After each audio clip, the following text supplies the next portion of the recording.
The billionaire mother had watched her daughter cry in front of hundreds of people before, but she had never seen anything like what happened that afternoon. 7-year-old Marlo Whitaker suddenly tore away from her mother in the middle of a crowded charity garden, ran straight across the grass, and threw herself into the arms of a complete stranger. The man was wearing a faded work jacket, carrying a toolbox, and standing beside a delivery truck.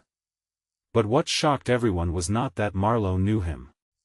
It was the way the former Navy SEAL immediately dropped to one knee, caught the sobbing child, and held her with the calm certainty of someone who had spent his entire life protecting people. Her billionaire mother, Genevieve Whitaker, stood frozen as the crowd watched, wondering why her daughter had chosen a stranger over everyone she trusted. If you believe kindness, forgiveness, hope, and second chances can change a person's life, please like this video, leave a meaningful comment, share it with someone who needs hope today, and subscribe to our channel so our family can continue sharing stories that remind us there is still goodness in the world. Marlo had been born into a life most people could only imagine.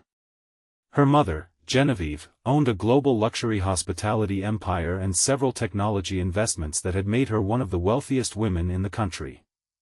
Their home had towering windows, landscaped gardens, private tutors, a chef, and more rooms than Marlo could count.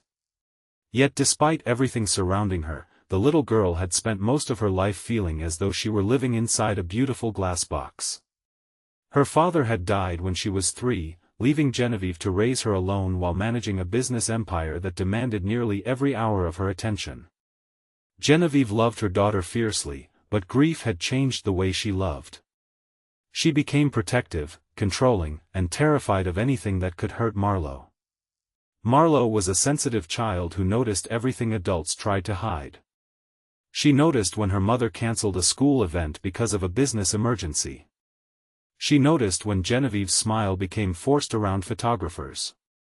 She noticed how quickly security guards appeared whenever Marlo wandered too far from the family estate. Most importantly, she noticed that every time she became frightened, her mother tried to make the frightening thing disappear instead of teaching her how to face it. Genevieve believed that was what a good mother did. She had convinced herself that if she could control the world around Marlo, she could prevent her daughter from experiencing the pain she herself had known. That belief began to crack when Marlo started having panic attacks at school. She would become overwhelmed by loud noises, crowded hallways, and sudden changes. Genevieve responded by hiring specialists, changing schools, and arranging private lessons. She spent enormous amounts of money trying to solve a problem that money could not reach. Marlo needed reassurance, patience, and someone who understood fear. Instead, she was surrounded by adults who constantly told her that everything was fine while she could feel that something inside her was not fine at all. The first time she met the man who would change everything, she was sitting alone on a bench outside a community recreation center. His name was Callum Reeves. He was 38 years old, a single father raising a 9-year-old son named Finn, and he worked several jobs to keep his small family stable. His current position involved maintaining the grounds and equipment at the recreation center. Most people saw him as a quiet maintenance worker. Almost nobody knew that before civilian life, Callum had served as a Navy SEAL. Callum had left the military after an operation that had cost him several close friends and left him carrying emotional wounds he rarely discussed. He had returned home with medals, physical scars, and a deep discomfort with people calling him a hero. He did not think of himself as heroic. He believed he had simply done what he had been trained to do while carrying the memory of those who never came home. After leaving the service, Callum had struggled to find his place. He had eventually discovered that raising Finn gave him a reason to wake up every morning. His son was not a replacement for the friends he had lost, but he gave Callum a future that demanded his attention. Marlo first saw Callum when a large maintenance cart made an unexpected noise near her. She immediately covered her ears and crouched beside the bench. Several adults nearby looked confused, but Callum recognized the signs immediately. He did not rush toward her. He did not grab her. He simply moved slowly into her line of sight and lowered himself to her level. He waited until she looked at him before calmly showing her how to breathe with him. He inhaled slowly, paused, and exhaled. Marlowe eventually copied him. Within a few minutes, her breathing steadied. Genevieve had not seen the incident because she was inside the recreation center speaking with organizers about the charity event. When she returned, Marlowe was sitting beside Callum, drawing on a piece of scrap paper while Finn played nearby. Genevieve immediately became suspicious. She was accustomed to people approaching her daughter because of the Whittaker name. She thanked Callum politely but firmly and took Marlowe away. Yet Marlowe remembered him. Over the following weeks, she encountered Callum several more times. Each meeting seemed accidental, but the effect was unmistakable. Callum never treated Marlowe like a wealthy man's fragile daughter. He treated her like a child capable of handling small challenges. When she was afraid of climbing a low platform, he showed her how to test her footing. When she became frustrated with a puzzle, he waited instead of solving it. When she asked about the scar on his wrist, he simply explained that it came from a difficult chapter of his life and that some scars remind people they survived. Marlowe began asking her mother to visit the recreation center. Genevieve resisted. She believed Callum's influence was inappropriate, especially after learning that he had served in the military. She ordered her security team to investigate him. The report revealed nothing criminal, but it revealed a complicated history. Callum had received commendations during his service, had been injured during a classified operation, and had struggled financially after leaving the military. He had no connection to Genevieve's world. No investments.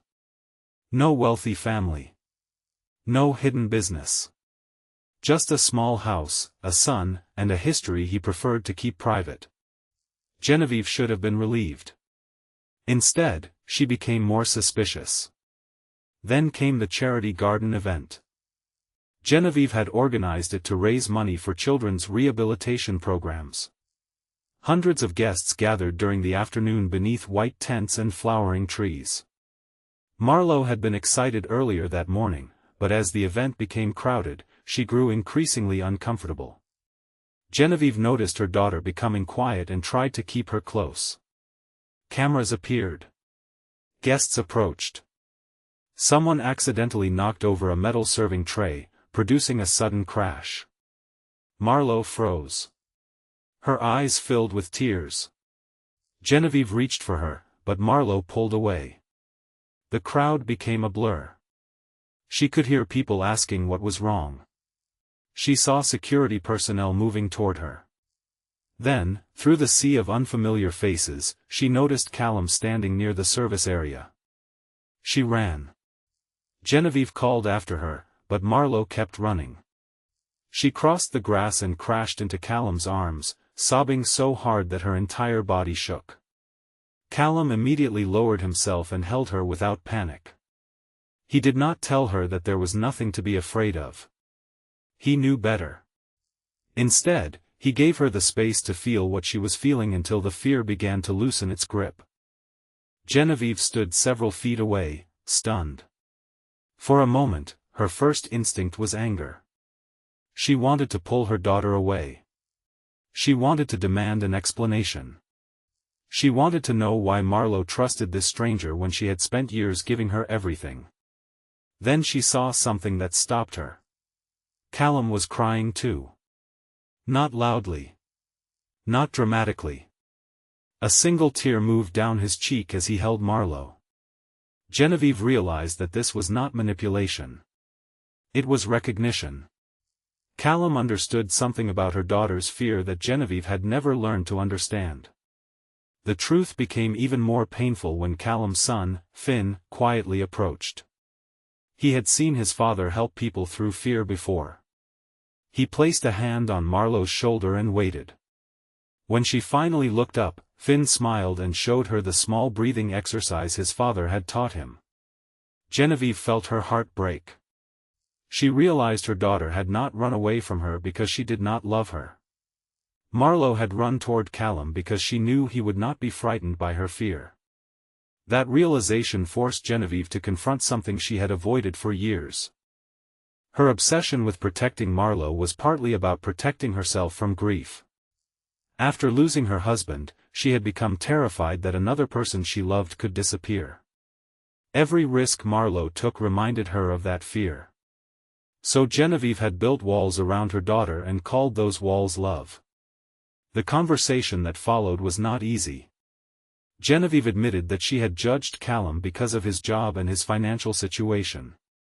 She admitted that she had investigated him without his knowledge because she could not imagine trusting someone outside her social world.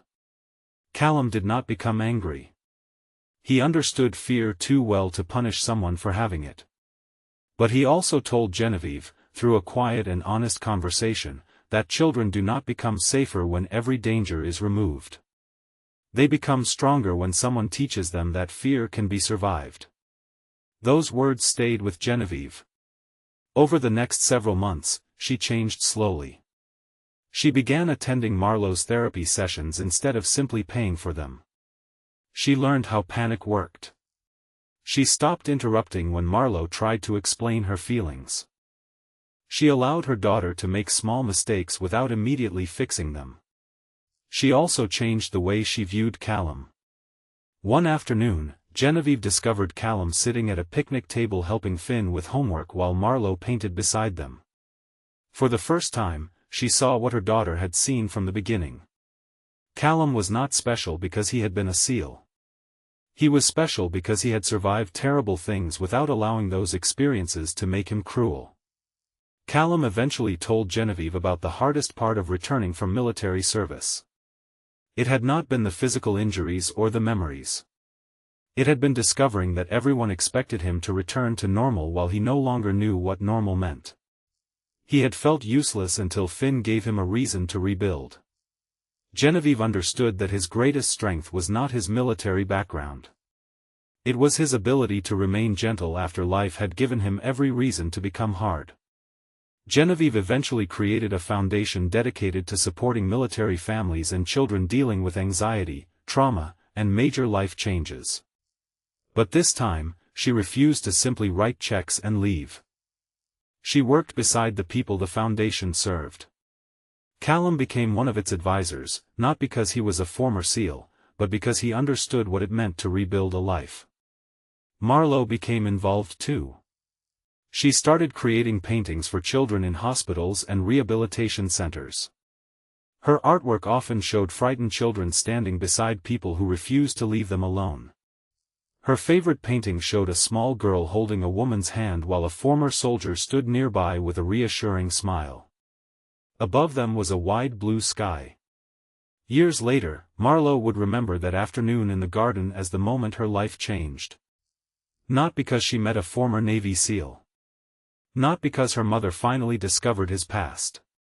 She remembered it because she learned that fear did not mean weakness, and asking for comfort did not mean failure. Genevieve remembered something different. She remembered watching her daughter run away from her and toward another man, and realizing that love was not about being the only person your child trusted. Real love was being grateful whenever your child found another safe place to stand. One afternoon, long after the charity event, Genevieve watched Marlo and Finn running across the recreation center lawn while Callum repaired a broken wooden bench. Marlo suddenly stopped and looked back at her mother. Genevieve smiled. Marlo smiled back before continuing to run. Genevieve no longer chased after her. She simply watched. And in that quiet moment, she understood that her daughter had never needed a billionaire mother who could control the world. She needed a mother brave enough to let her experience it. Just before we end this story, leave a meaningful comment and tell us what lesson touched you most, that children need protection, or that they also need someone who believes they are strong enough to face life. Your comment might encourage someone who is struggling to let go of fear and trust again. If this story touched your heart, please like this video, leave a meaningful comment, share it with someone who needs hope today, and subscribe to our channel so you never miss another emotional journey. Because sometimes the person who changes a child's life is not the richest person in the room, the most powerful person in the room, or even the person who has all the answers. Sometimes it is simply the person who kneels down when everyone else is standing, stays calm when everyone else is afraid, and quietly reminds a frightened child that she is safe. Callum had once served his country in places where courage meant surviving impossible circumstances. But years later, his greatest act of courage was much simpler. He taught one frightened little girl that she did not have to run from fear anymore. And in teaching Marlo how to face the world, he unknowingly taught her billionaire mother how to finally let her daughter live in it.